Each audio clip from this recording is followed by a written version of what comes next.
Sup internet, I'm CJ. First I want to say thank you to the guy who commented on my last blog. That made me feel really good. The fact that I made you feel good makes me feel good. Thank you. So today I'm going to talk about something that a lot of you probably won't like. And that's fine. You're entitled to your, opinion and all that. But I'm still going to talk about it, so, yeah. About 2 years ago, maybe, sort of, don't quote me on that, I investigated a thing that I had been resisting investigating, and the reason I started investigating it was because of a meme. Because I didn't understand the meme, and that's what I do when I don't understand the meme, I investigate the meme.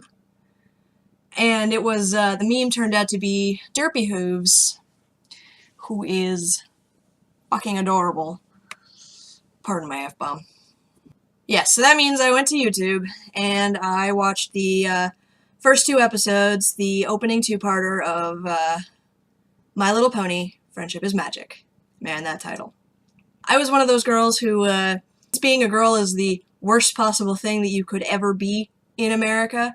I avoided and eschewed any kind of aspect of my life that had to do with being a girl. I didn't like pink. I didn't wear dresses or skirts or anything like that. I didn't want long hair. I wanted short hair, which led to a really awful haircut when I was 7. You know, all those sorts of things. Because society is fucked up and I didn't know any other way to be. I basically tried to be a boy. We're not going to talk about that. So, My Little Pony, Friendship is Magic. I saw that title and that was the reason I avoided it, because I felt like I should be vomiting up pink rainbows every time I saw it. So I watched it, and I was stunned. First of all, the animation is super clean. I really like that sort of thing. And the storyline was not stupid. I mean, it's for a child, obviously, so there's some level of simplicity, but it wasn't, ridiculously juvenile. It was actually really good, so I watched, the rest of it, like I do. And then I told my friends about it, because that's what I do. When I find something new and shiny, I talk about it all the time. Like when I was into Stargate, I talked about Stargate all the fucking time. And I was into Stargate for a really long time, so I'm fairly certain that I made some friends not want to be friends with me at that point. Anyway, yes, so I told BS about how unexpectedly awesome it was, and he was like, what? No. So he checked it out, and then he was like, oh my god, this is freaking awesome, I can't believe it. So then he got into the My Little Pony thing, Friendship is Magic, and we talked about it, like, a lot. Seriously, it's the most amazing show. I think all children should watch it. It's a how-to on how not to be an asshole. It takes all of the problematic behaviors of children, not wanting to admit you need help, or, judging someone based on whatever, and it basically, it says don't do that, and I think that's amazing, which is why I can't understand why so many of the fandom is dickbags. Anyway, so then, our other friend, our mutual friend, who we will call Lovely because she is lovely, Lovely came over, which is amazing because she has an incredibly busy schedule. Lovely came over for like a couple of days, and then I told her about this magical thing that I had found, because that's what you do when something's new and shiny, you talk about it. And she was just like, really? Because it was for kids, not because it was girly.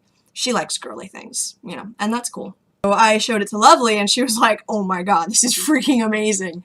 So then we were all kind of like part of that tiny little My Little Pony, Friendship is Magic fandom that was in our area. Because BS and I kind of lived in a podunk part of town. Lovely lived in more like the suburbs. She was like half a mile from the mall.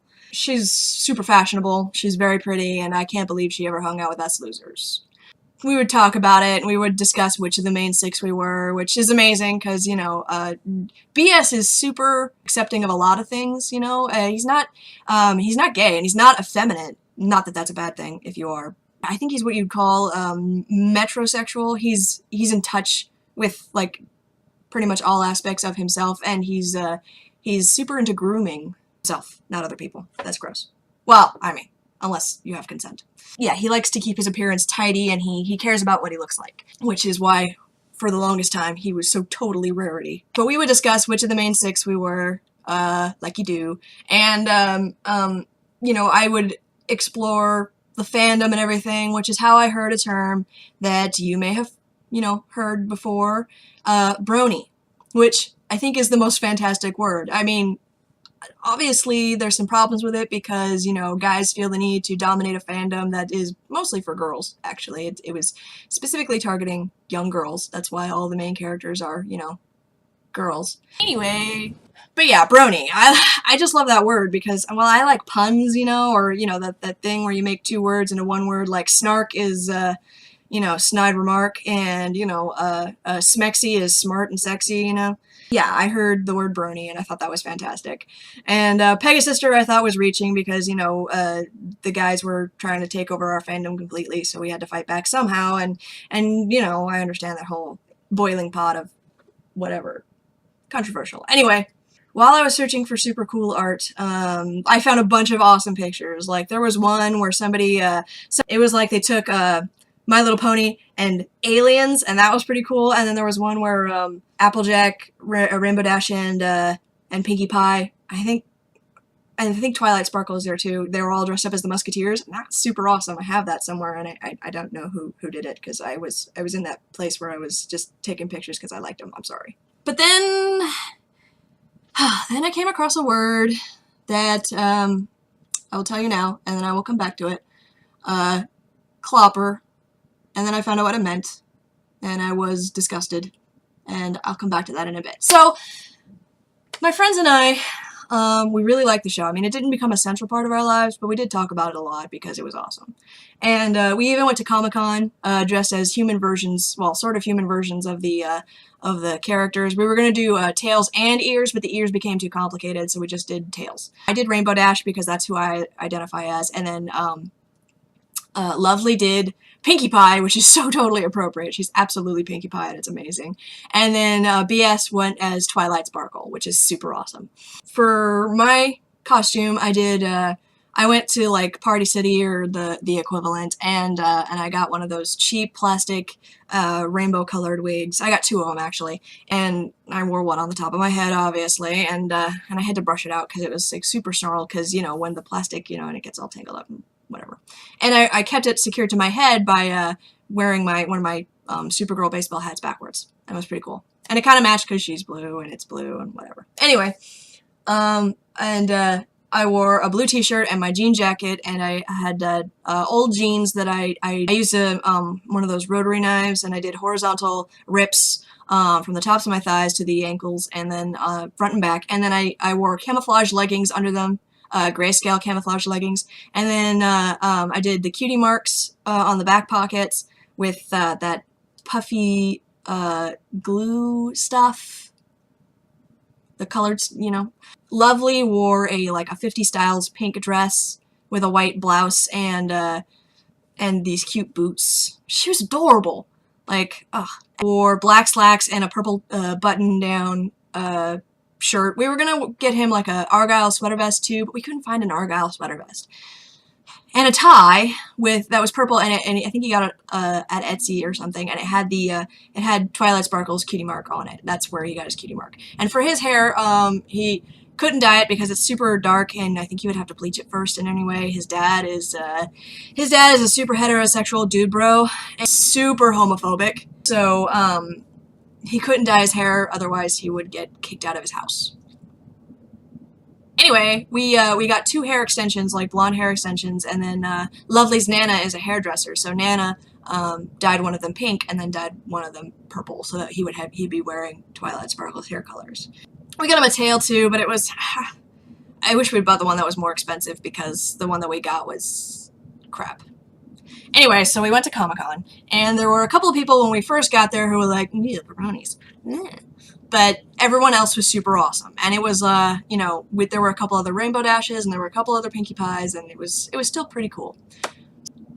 I heard there was a brony documentary.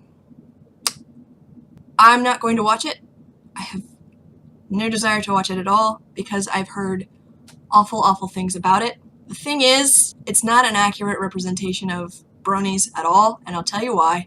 That word that I said we would come back to, I'm coming back to it now. Clopper. You can look it up in the Urban Dictionary. These are the people that find it inexplicably necessary to sexualize My Little Pony. They take a show geared towards young girls, and they do art And fanfiction, I guess. See, the thing about it is nobody knows the word clopper. And the reason for it is extremely simple. It's because the cloppers don't call themselves cloppers. They call themselves bronies. And that's where the problem is. It's because it's like religious zealots. Zealots don't call themselves zealots, they call themselves devoted followers. And I'm not trying to invalidate anyone's awful experience because I've read some of them and they are super awful. It's just that you're attributing these disgusting events to the wrong group. Now, I know there's some people out there who, and I sort of agree, who think that the word brony shouldn't exist at all because we should all just be called fans. And, you know, that's great. But I also understand that fandom's need to label itself. You know, that happens everywhere. But man, these guys are the ones that everybody talks about badly. They're cloppers. And I don't know where that name comes from. Probably the sound of that, you know, hooves make or whatever, although I don't really, you know, understand the whole etymology of. But these are the guys. And normally I don't, like, you know, kink shame, except, you know, bestiality is illegal. They're the ones that, you know, put this stuff on the internet and they don't tag it properly, and then it gets found by 5-year-old girls. And that ain't cool. And you should be ashamed of yourself. You know who you are. I'm CJ, and I'm signing off.